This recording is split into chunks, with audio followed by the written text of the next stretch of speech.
Conventional warfare, unconventional truce. Donald Trump first going all in with B-2 bomber raids against Iran's nuclear installations, and then surprising allies and adversaries alike with a late Monday ceasefire announcement.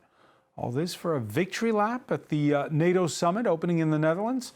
Whether this is all strategy or impulse that's driving the U.S. president, we'll attempt to make sense of an operation that was rejected for decades by all of his predecessors, including, by the way, himself in his first term. Why did Israel finally get its wish of a U.S.-backed direct confrontation with Iran? Will it reshape a region where it's as much Israel as the United States that's imposed its will on Tehran's proxies and allies in Lebanon, in Syria, and Gaza? Who owns this one?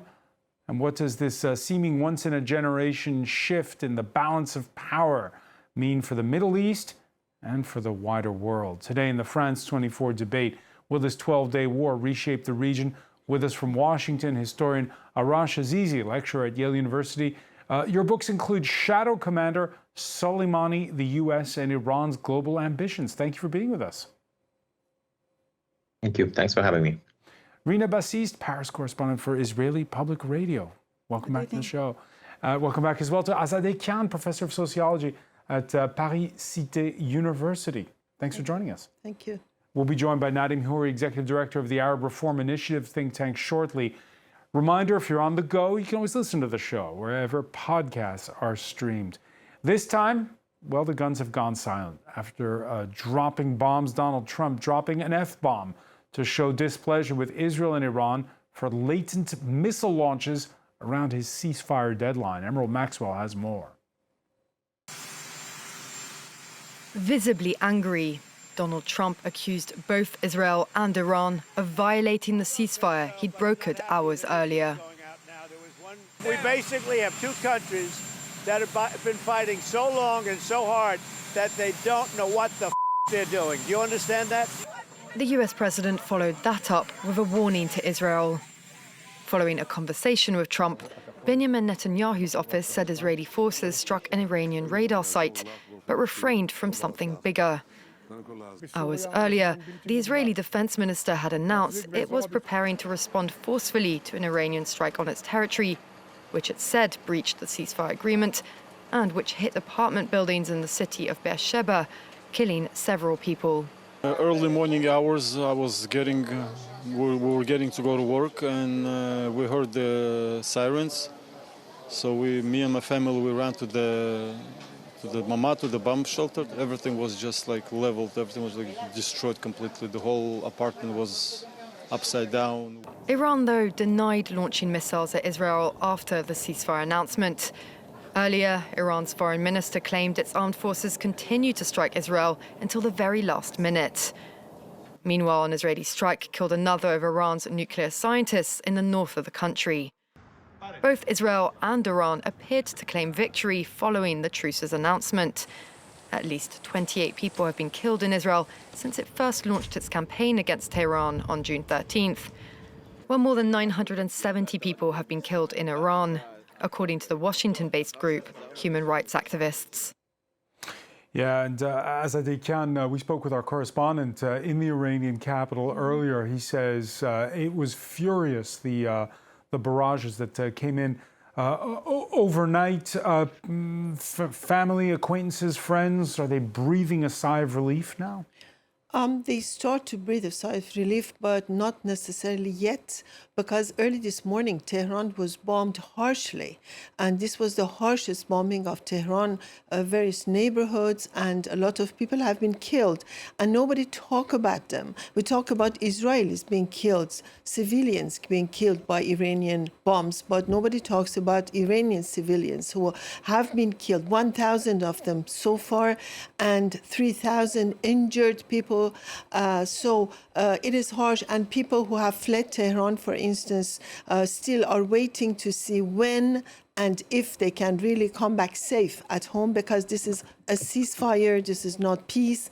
And so people are waiting. Some do not have the means anymore to stay out of their houses and would like to come back, indeed. But yeah, people are still waiting to see whether Rina Bassis, people you've spoken to back in Israel, they believe this is the ceasefire, that there won't be another sleepless night on their side. I think in Israel also people are waiting because there were at least 3 missiles that were fired after the ceasefire entered into effect. So people are still worried. Of course, there is a sigh of relief that apparently we did get an agreement. Let's just hope that it holds on. But then there is also the second stage, which is maybe even more important. I mean, this is a ceasefire, but the question of a deal that will see the end of the Iranian nuclear project and the end of the Iranian ballistic missile project, negotiations have not started yet. So that's hopefully for the future to come. And let's hope that, first of all, that the ceasefire holds, and second, that negotiation starts for such an agreement. So let's get to that F-bomb that we heard at the outset, Arash Azizi, and really how much of the last 12 days have been theater, and how much of this has all been carefully crafted? How do have you made sense of what just happened?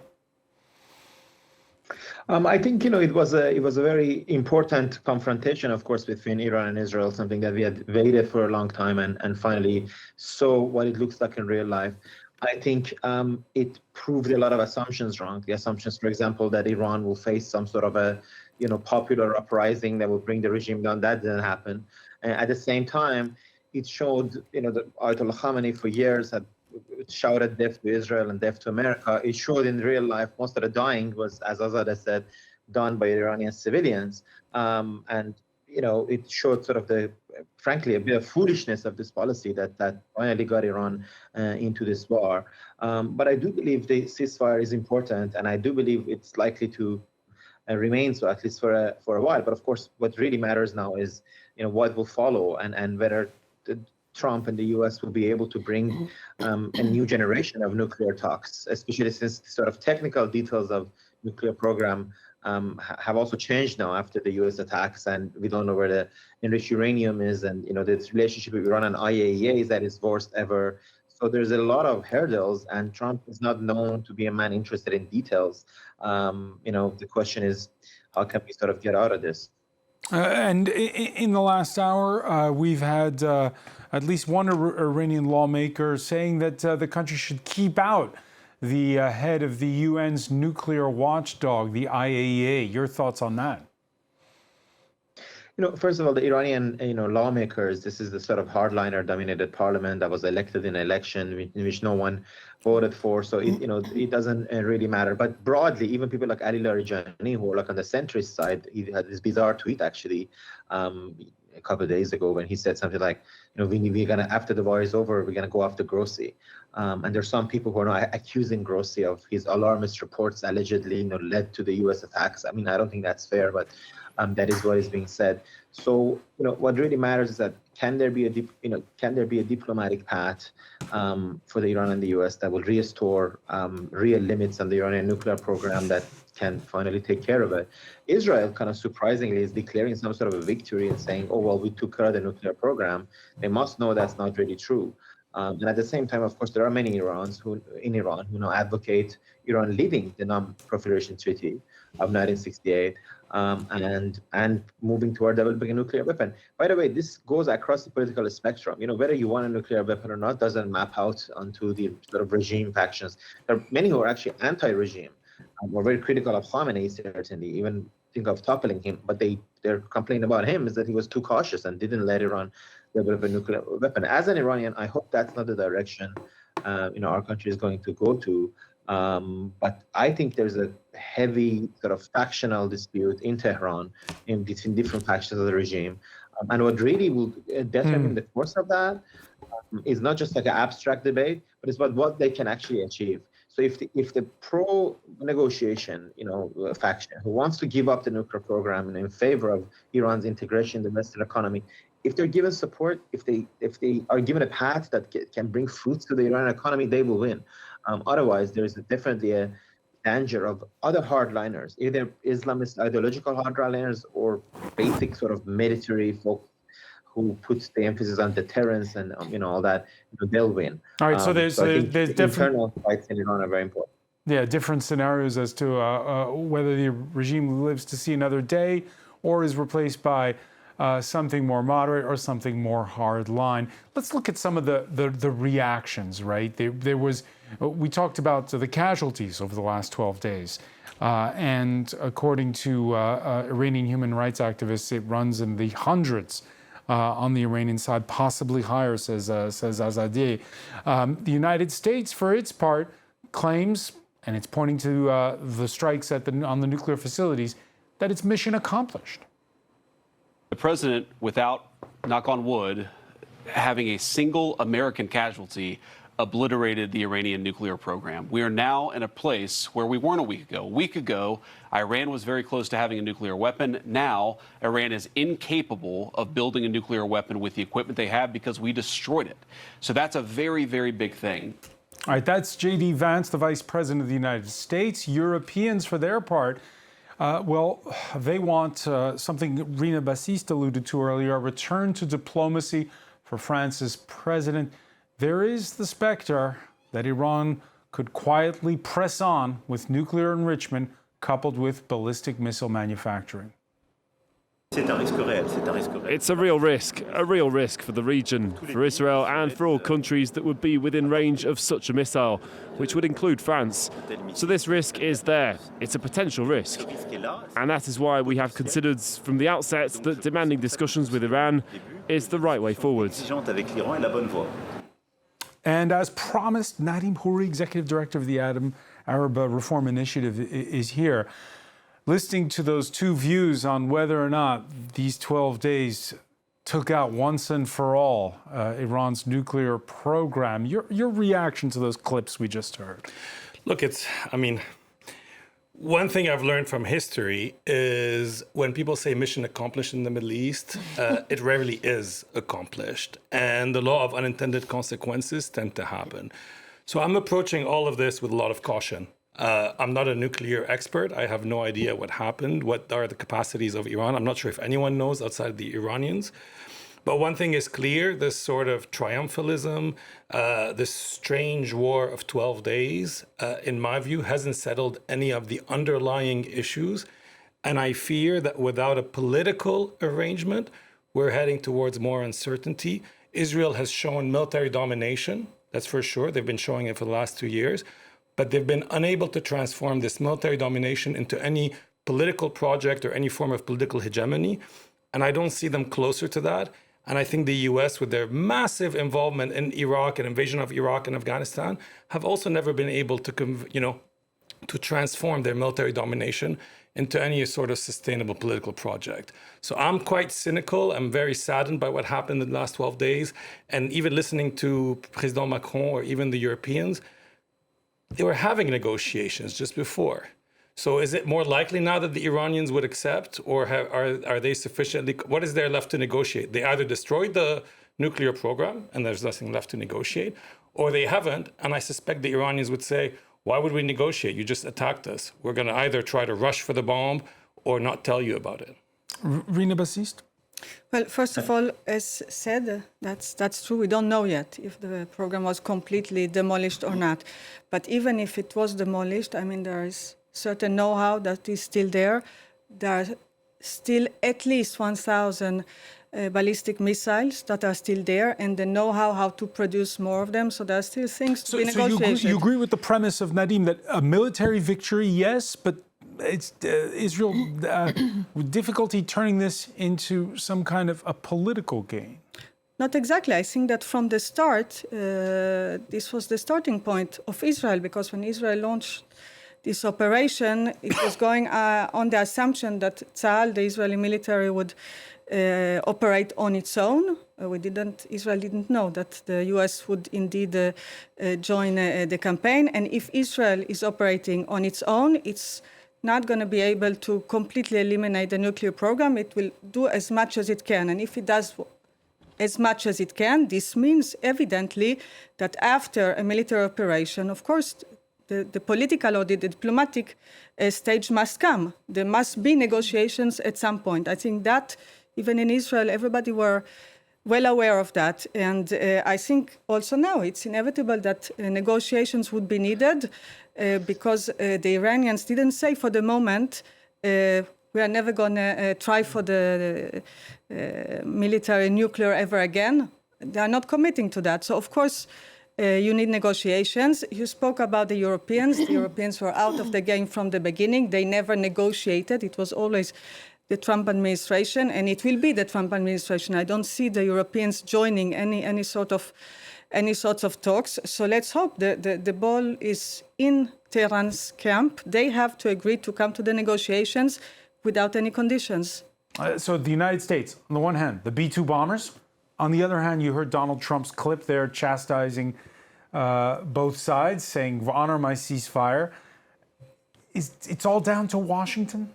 Not necessarily, but for the moment, actually, because they backed Israeli bombings of Iran wholeheartedly, and because they are, it's the United States that is actually giving all these armaments to Israel. Of course, they have an important weight on Israeli politics. But what I wanted to say is that Iranians at this point, we don't know whether their nuclear facilities have really been destroyed. We don't know where the enriched uranium, 400 kilos of enriched uranium are. But at the same time, they will never accept to give up their missiles, never ever, ballistic missiles, and they, for the moment, they want to keep the right to enrich uranium up to 3.5%, which is authorized by the treaty they signed, non-proliferation treaty, which the Israelis did not sign or have not signed. Then what are they getting from Americans? And on the other hand, don't forget that Iranians were negotiating with Americans, and it is Americans who left the table. It's not Iranians who left the table. And what they said was that... So you don't see negotiations happening? No, it is. A negotiation will happen. And now that we are in a ceasefire, not necessarily tomorrow, but they say that if Israelis really respect the ceasefire, we can go back to the table. But the issue at stake is, what are we going to negotiate about? If it's to give up our missiles, we're not.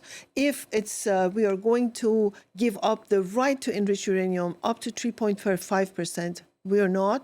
But then we can discuss, the other issues. And of course, if the sanctions are lifted, then they can come up with some agreements with the United States and eventually even with Israel.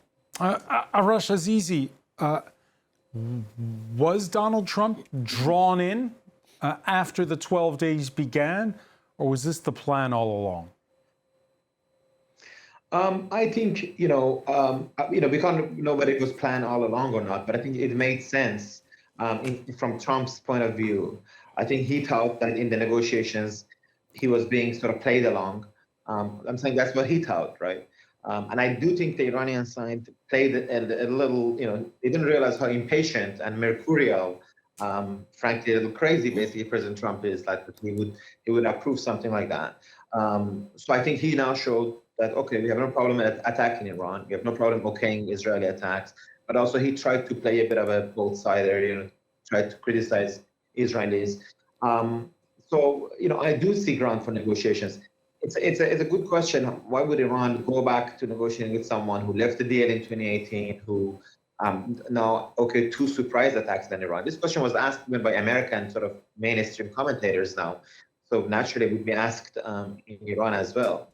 But I think the answer is, because the alternative to a negotiation is continued war, is prolonged war. And that's the real decision in Tehran. Does Tehran want to go into these conditions where, like a lot of other countries in the last few years, it would occasionally see Israeli fire, occasionally see American fire, or does it want a durable deal that can really make Iran a country like Syria or Saudi Arabia that is not getting very favorable terms from the US? I mean, this is posing the terms very starkly, but that is the conversation in Tehran. That is how people are thinking about it. So that's why they might take significant steps, and that might require changes in the composition of the Iranian regime. Whenever conversation we have to remember Khamenei is 86. He's hiding. We don't know where he is.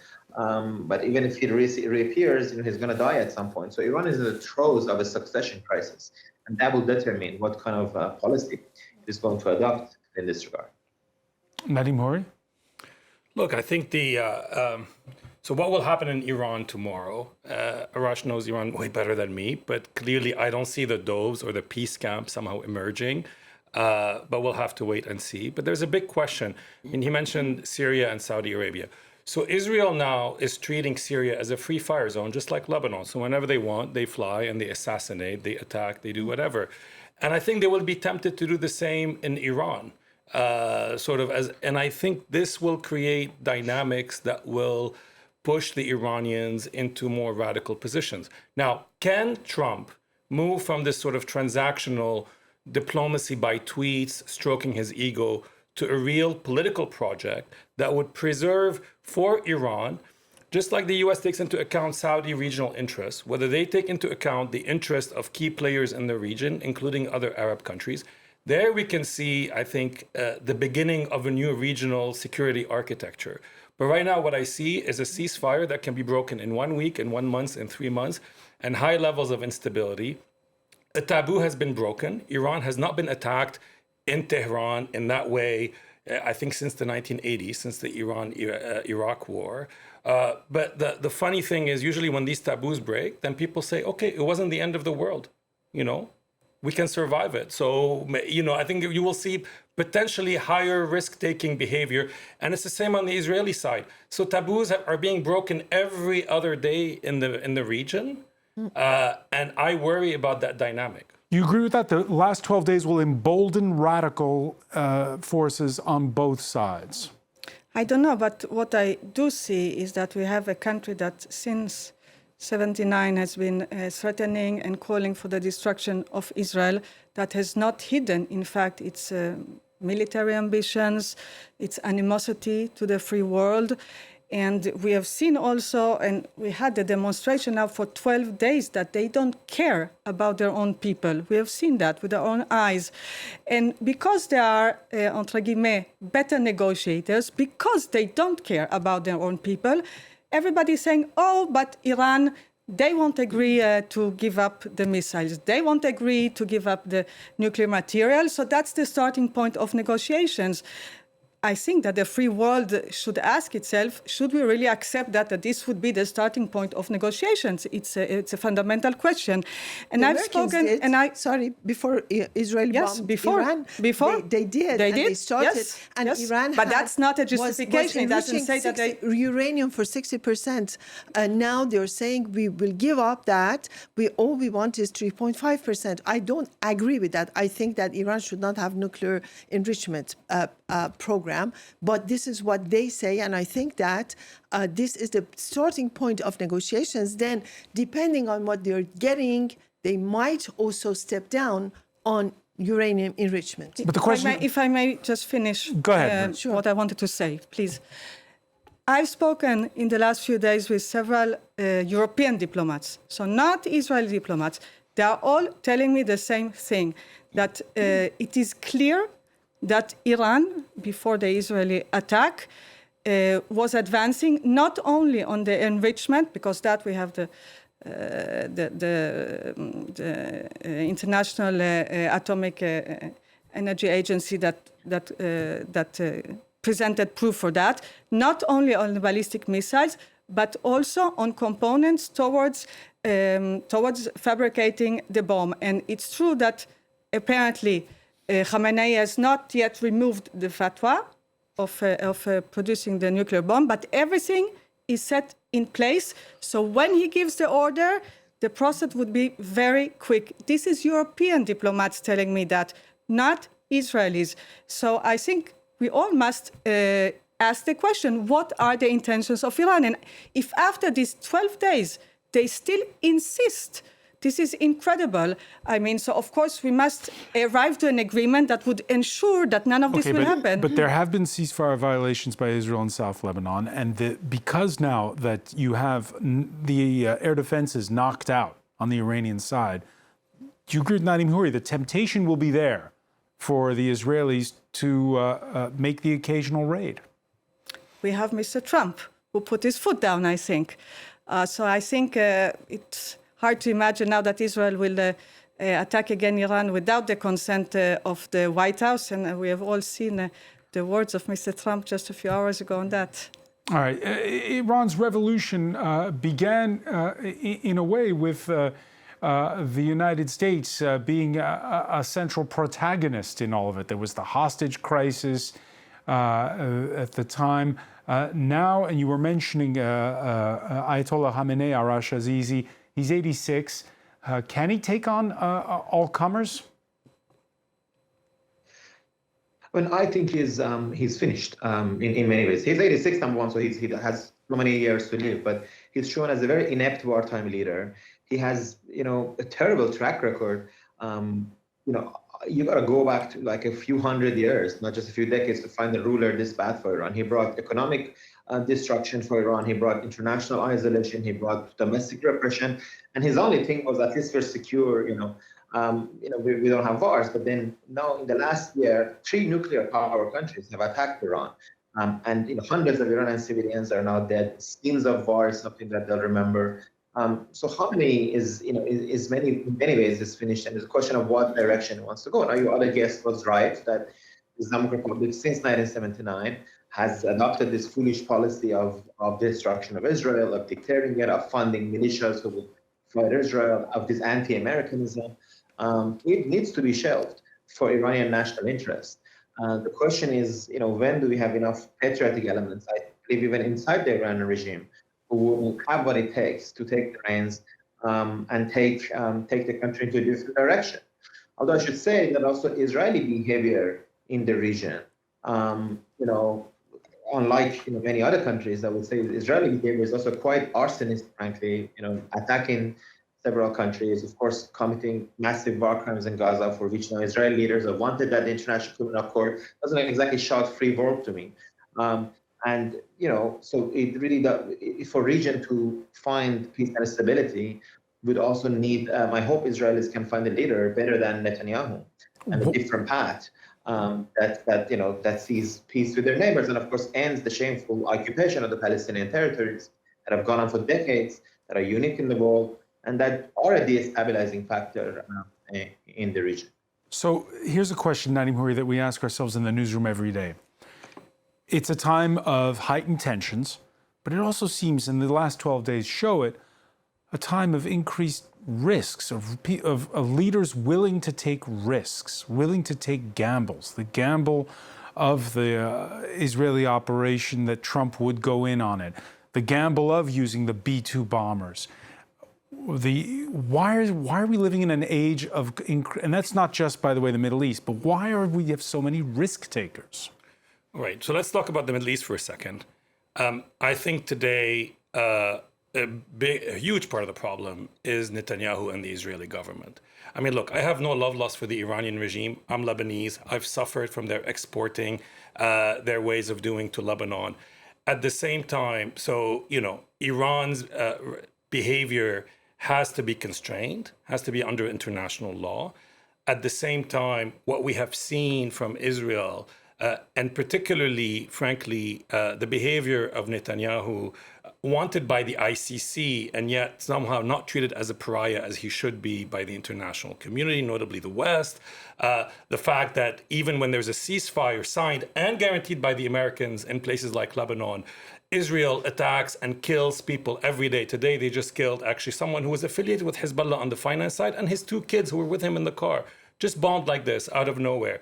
Syria, which the US is actually supporting the transition in, gets bombed every other day as well. So there is a sense that power makes right, a breakdown of international laws. Europe is not even standing for international norms anymore. So yes, that accelerates this sense and these characters we have now in key positions of power of thinking power makes right. And I think what is missing, and I think when we talk about the Middle East today, stability is not going to come neither from Iran nor from Israel at this stage. These 2 actors are highly unstable when you look at the map for all the countries that exist between them.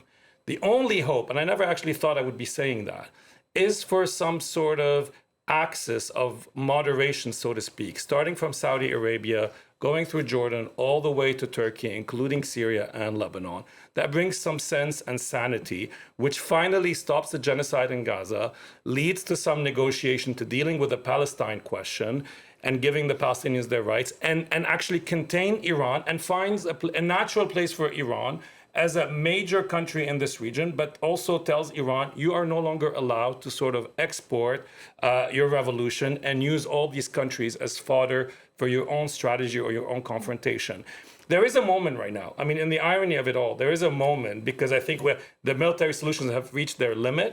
The problem is the actors who are sitting on top, they seem more interested in sort of wrestling match as opposed to laying down the basis for a 50 or 100-year peace in the region. Recently, when Donald Trump went to Saudi Arabia, Rina Bassis, people are saying, oh, the Israelis are no longer flavor of the month, or certainly not top of the list. Yes, but what happened to that thinking? Why? What was the calculus then? What's the calculus now? The calculus of Mr. Trump, I think, is business first. So war is not good for business. So, he finishes quickly. That's a good thing. And business that he can do with the Saudis or with Qatar are more important to him, apparently, than what he can do with Israel. It's as simple as that. So sometimes it brings good results, sometimes not. But I think whatever criticism might be against the Netanyahu government, and I'm certainly not a supporter of it, I think you cannot reduce all of the problems in the Middle East to Mr. Netanyahu. I'm sorry, we had October 7, can't forget that. And we have Iran, who is almost with a nuclear bomb, which they could have thrown at Israel, and with an enormous missile program directed at Israel. I mean, the picture is a bit more complicated than that. And Nadim's suggestion that there can be this sort of, can we call it a crescent coming up from the Gulf? I don't know. That's what I hope for. I think this is the only adults in the room these days. I agree with Nadim 100%, by the way. Okay, I hope so too. I'm in favor of that axis as well. But I think that we should give more weight to civil societies. Iranian civil society is ready to bring peace and forget about war if Europeans and Americans, for instance, would really take the civil society seriously. And I think that the alternative to the Islamic regime, which we despise, is coming from inside Iran and from its civil society, but nobody is actually taking this very civil society seriously. Because what we are seeing is that the Iranian regime does not really represent, as we said, its people, but the 80% of Iranians are against the regime. We have seen this before, several social movements. Iranians want to have normal, moderate relations with all the countries in the world, and also their neighboring countries, and so on. And so why shouldn't we think about civil societies everywhere, in Israel, in Iran, in Lebanon, and elsewhere? And why are we always focusing on these men in power, these toxic masculinities that are fighting against each other? That was part of that initiative by Emmanuel Macron that was cut short by the Israeli operation there, to have this sort of civil society-driven conference in New York on the two-state solution. Absolutely, for with Saudi Arabia. Let me ask you, Arash Azizi, because we're talking about trying to get to empower moderate voices, but might is right. And another lesson from the last 12 days: if America is in retreat on the global stage, well, then it's a very long process, because this crisis has served as a reminder that the U.S. still has more than 40,000 troops stationed in the wider region, everywhere from Djibouti to Turkey to, of course, the Arabian Peninsula. Again, the United States, at the end of the day, it always, if push comes to shove, will display might in this region. The United States does have a sort of a massive sort of imperial presence, and it's a sort of guarantor of the security architecture of the region. But it is possible. I mean, I think as I think was also mentioned, we are getting some sort of priority of economic development. A lot of diplomatic rifts in the region have been solved. A lot of countries are, disavowing supporting militias in each other or ideological actors. They're more interested in economic development. Unfortunately, to Dr. Kian's point, this is a sort of a, there's a conservative, I call it the Congress of Vienna moment in the Middle East. So it's in a way not a great time for civil societies to have democratic aspirations of coming to power immediately in any of these countries. Unfortunately, remind our viewers, Arash Azizi, remind our viewers the 1815 Congress of Vienna, which kind of redrew the order of Europe after the Napoleonic Wars. Tell us why you make that parallel. Because it was a situation that came after the long French Revolution and then French Revolutionary Wars, and it ultimately preserved a lot of regimes. Most of the reactionary Russian regime, but it did sort of end the wars for a period. And I think that's the sort of what we're seeing in the Middle East. Hopefully, that we're going towards a situation where wars can be ended. And I think those of us who are democratic activists and civil society activists can hope to work under those conditions. To continue our programs, at least when bombs are not falling. So that's sort of my perspective. And of course, I didn't say everything in the region can be reduced to Netanyahu at all. But I think Khamenei and Netanyahu are the two worst actors. And unfortunately, what we really need to see in Israel is not just Netanyahu, but in the Israeli political scene. Israel tends to win all the wars tactically, but it needs to learn how to win the peace. It needs to have some sort of a plan. It's strange that now in the Israeli political sphere, there's no real solution for Palestinians anymore. Sort of eternal occupation and apartheid in the West Bank. It's not even clear what the plans are for Gaza. And Syria, it's a good example. It's a new regime that has disavowed any attacks on Israel, and yet it faces quite a bit of destabilization from this government. So for the sake of people in Israel, Iran, and everywhere else, and our civil society, as Dr. Kian said also, I do hope that we can, we can move toward this peaceful frameworks that puts the wars aside, keeps the states inside their own borders, and that would really fundamentally that would only work if the Islamic Republic is fundamentally transformed. But also if a durable solution is found to Israel's conflicts with its neighbors, and most importantly, Palestinians. I think it is possible for something like that to happen, and we should work towards it.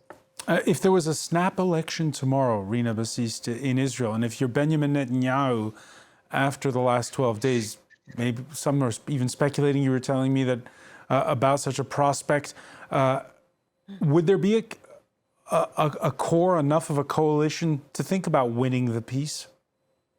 Winning the peace, you mean a change of just as Arash Azizi described it just now. It's a good question because there have been surveys in the past few months showing that, first of all, most Israelis would like to see the war in Gaza end and a ceasefire and bringing back all the hostages as a first priority, which is not apparently for the moment, because Mr. Netanyahu wants first to see the elimination of Hamas and the threat of Hamas against Israel. So there is a majority on that front. But then, of course, many Israelis supported the attack on Iran, fearing... They supported the attack on Iran, but my question is, is there a core of politicians who think about these issues, like the two-state solution, like normalization with neighboring states? Yeah, of course. Many people in the opposition think about that, and you should have seen the number of Israelis that arrived to Paris for the conference that didn't work out so well at the end of the day, that took place on the same June 13, Friday. But speaking about civil society, of course, we would all love to see all the civil societies of the Middle East speaking and interacting and maybe building the future for our children. But we have seen what happened in Iran just a few years ago with the demonstrations. Does anybody really think that the regime of the Ayatollahs would let the civil society in Iran open a dialogue with Israel? I'm not so sure. Narim Puri, you've been on the show before to talk about the sort of the moment of overreach, perhaps, after the fall of Bashar al-Assad, of the Iranian regime, its proxies which found themselves exposed. In your country, Hezbollah was inspired by the Iranian Revolution when it was founded back in 1982. It's on the back foot today. Have the circumstances of the last 2 years improved Lebanon's lot? No, so there's hubris in our region, right? There was an Iranian hubris moment, and we're seeing the end of it, and we're living in the middle of an Israeli hubris moment right now.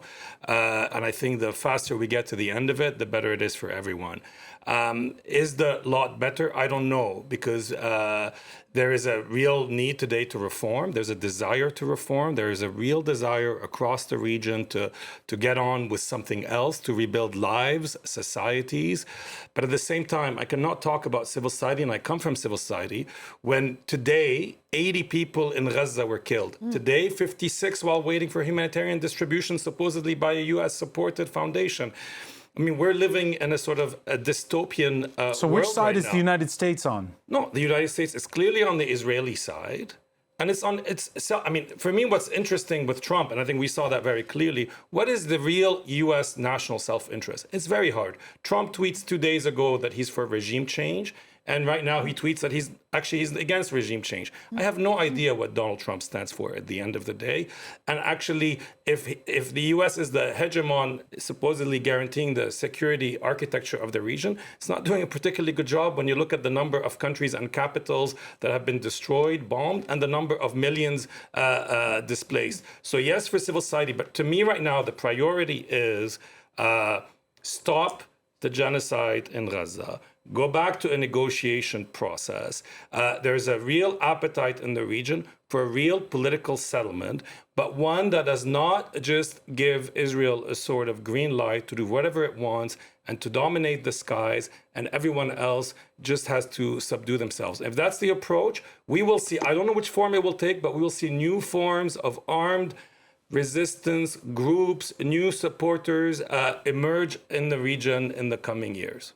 All right, we'll have to unfortunately leave it there. Azadeh Kian, I want to thank you. I want to thank Narim Puri. I want to thank as well Rina Bassist, Arash Azizi for being with us from Washington, D.C. Thank you for being with us here in the France 24 debate.